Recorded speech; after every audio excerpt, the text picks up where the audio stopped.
ay kalayo linyong-linyong. Kaya pala kayo isang maraming.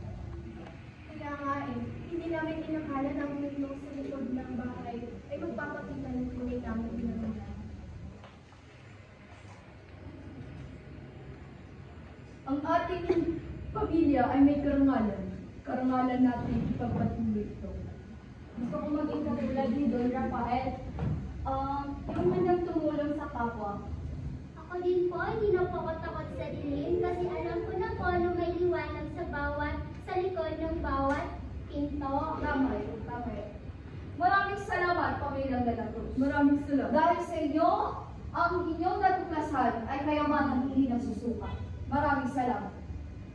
Ate, ito ba sa amin ang dito ng mga linyong? Oo naman, kasi ang salaysay hindi lamang dapat ito itago, dapat itong ituro. Okay, halina. Ilagay natin ang litrato na ito. Pamilyang De La Cruz, inaanyayahan ko kayo.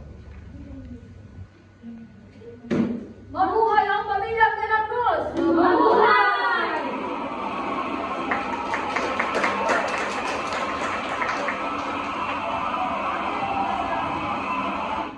Ang natuklasang lihim na ito ay nagbago sa pananaw ng pamilya De La Cruz.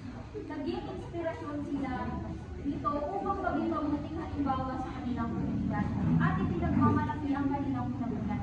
Mula noon, binabahagi nila sa kanilang mga kabaryo ang kwento ng kanilang ninuno na nagbigay daan upang mas mapakalagaan ng mga tao ang kasaysayan ng kanilang lugar.